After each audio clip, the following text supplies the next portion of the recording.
Duket sikur s'pak po i bën dhuratat zoti Ila të një pasnjëshme opozitës. Muajt e fundit, Duket dhe njëkohësisht sikur s'pak ka shënjestruar qeverinë. Opozita duket sikur nuk po përfiton dot nga këto. Nga gjithë kjo qasje, themi, nga këto ngjarje. Po ka një dilemë këtu që ne kemi shtruar shpesh në studio, po nga që ti je rishta si thuash, e i ri në këtë studio. Duhet ta bëj këtë pyetje. Edhe faktin që nuk përfiton, pse nuk përfiton dot opozita? Nga këto, se janë raste të harta, që i jepen, për shembull në një vend tjetër, në një opozitë tjetër, ne shpesh kemi diskutuar këtë, do të ishin kushte të jashtëzakonshme për të nxjerrë përftime shumë të mëdha.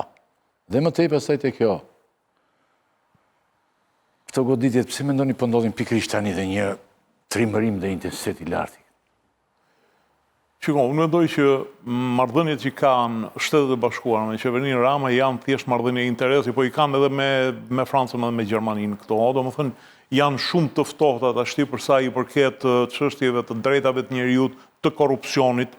Nuk është se ju prishët shumë gjaku që ka korrupsion. Dhe po e tregojnë qartësisht. Po pra, duan thjesht një aleat i cili nuk ju krijon probleme në rajon, është i bindur ndaj urdhrave të tyre, është një njeri që është në gjendje ta mbajë nën zap situatën brenda vendit.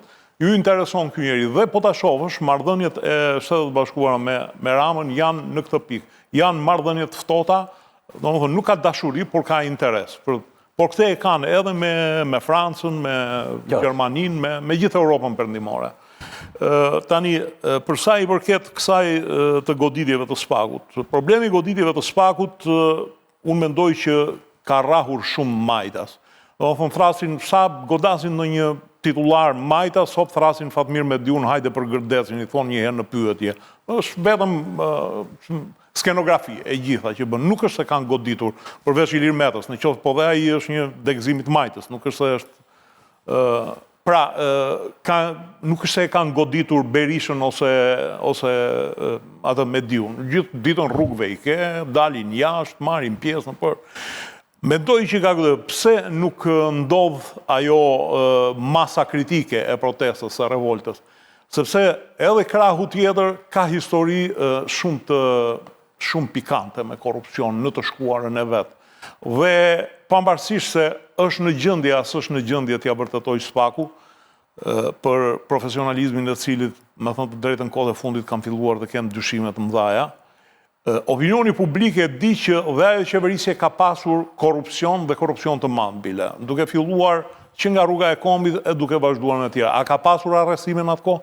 Ka pasur, janë arrestuar ministra, janë arrestuar zëvendësministra, kryetar bashkish, tjetër se nuk kanë pasur këtë popularitet që kanë tashti, por ata mbi të gjitha i godet imazhi që kanë dhe jemi duke folur për figura të cilat kanë 35 vjet në politikë. PD-ja nuk ishte në gjendje të rigjeneronte, gjë të cilën po e bën Rama në krah tjetër, nuk po rigjeneron, nuk po nxjerr figura politike, po nxjerr vetëm administrator të ministrit. Të panjohur dhe... Por është në pushtet dhe e ka këtë luks. Nuk duket shumë. E ka këtë luks. Për këtë arsye. Plus që Rama ndjek atë metodën, domethënë one man show. Është ai që e bën show në gjitha.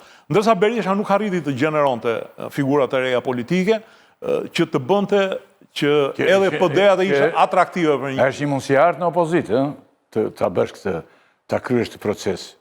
Po Berisha përderisa do rinte vetë aty s'kishte pse të merrte. Ky proces kryhet në opozitë, nuk kryhet në pushtet, rigjenerimi i partisë. Rigjenerimi i partisë nuk bëhet në varet kush është në opozitë. Në pushtet. E bëri me Lulbashën, u mor vesh që ishte ai mbas kuintave, nuk ja doli ta bënte të besueshëm Bashën, dhe tashti hynë edhe paranoja dhe jemi në momentin që Berisha nuk ka më dhe kohë që të rigjeneroj Partinë Demokratike. Do në mendoj që gjithçka do vej drejt shuarjes, derisa Rama të shkërmoqet vetë. PD-ja nuk ka më fuqi ta shkërmoqë Ramën. S'ka? Jo, s'ka. Dhe nuk përfiton dot edhe gjithë nga këto? Nuk përfiton. Mundësi të harta që... Më falë. Mundësi të harta që SPAK-u. Dy zëvendës kryeministra të përndjekur nga SPAK-u. Njëri të është arratisur. Ministra... Tani, më falë, ku qëndron morali këtu. Një është arratisur e shante e Kërditi, pastaj e ka marrë si flamur. Këtë. S'do që di që po e dënua Ballukun nesër ta marrin si flamur Ballukun. Nuk shkon kjo është.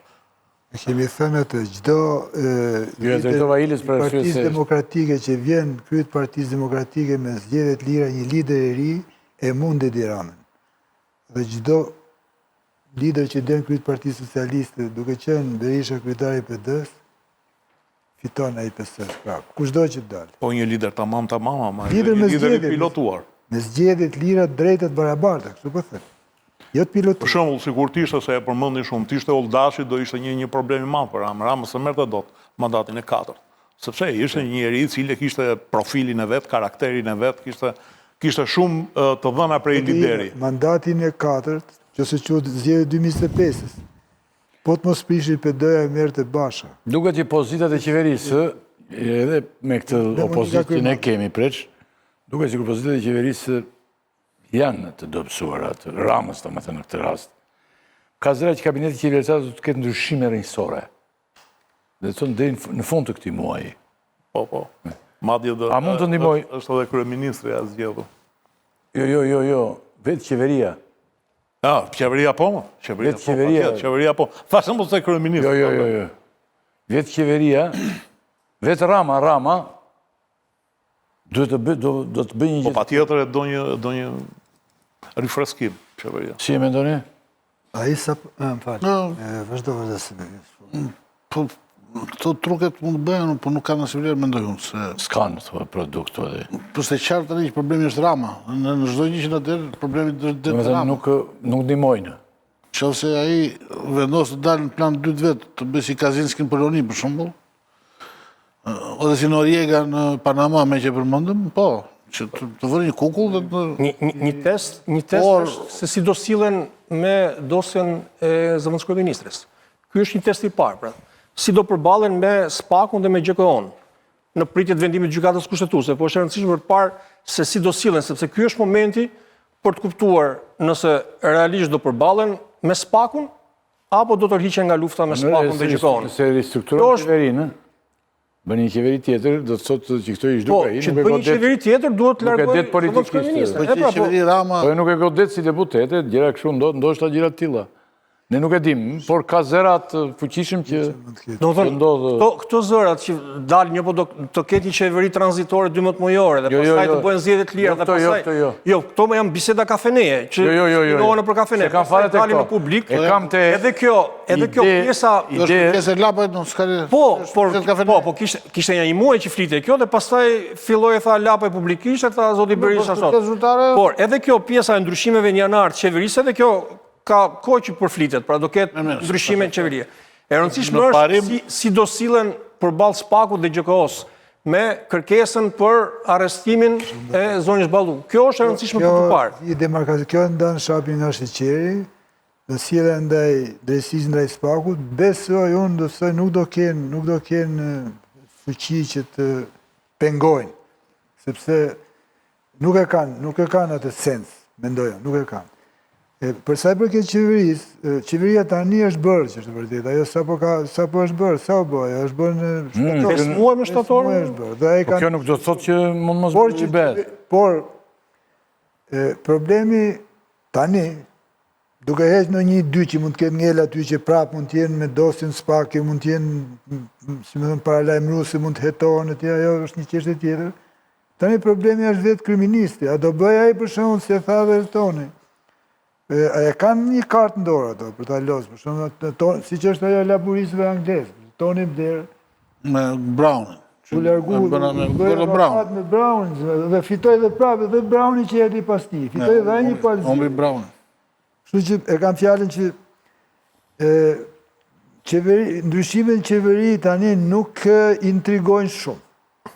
Ai sapo i ka vënë, aty shumë janë tri, ato e ka konsumuar Rama këtë stilin e tij të improvizimeve, të ekstravagancave, sepse ai për mendimin tim po korr frytet e asaj që ka mbjell, po korr atë që ka mbjell, sepse ka eksperimentuar shumë gjatë gjithë karrierës vet me ekstravaganca, improvizime, duke injoruar karrierën politike. Asnjëri prej nesh nuk është në mendje të Ramës, por normalisht i duhet që nëse goditet Balluku, nëse dosja është e plotë e Ballukut, i duhet që të bëj ndryshime dhe vendosje në njerëzve politikë. Pastaj, numrat ja lejojnë të bëj çfarë doj. Nuk lejon Ballukun që ta marri, shkon e i vendos me 8 klasë ministrat, edhe unë them po që them nga logjika politike. Shuar, jam dakord, nga përgjegjësia politike nga buron, ose nga karriera step by step, dhe ka aty që kanë ose buron nga një, kur i merr nga jashtë politikës, nga një vepër e madhe që si thua është mbron nderin e personit, dhe nuk shkon të një llosët në pushtet, kurse kur improvizimet janë premis për korrupsion, e merr me aplikim, mund të bëhet ministër me aplikim, ose edhe deputet me aplikim. Ka vend botë. Aplikojmë për deputet. Deputeti është finalizimi një karriere, nuk është aplikim. Për du të kesh bërë, kishë gjithë poster. 120, 100 aty, minimalisht 100 janë për... Okej. Për me. Pra,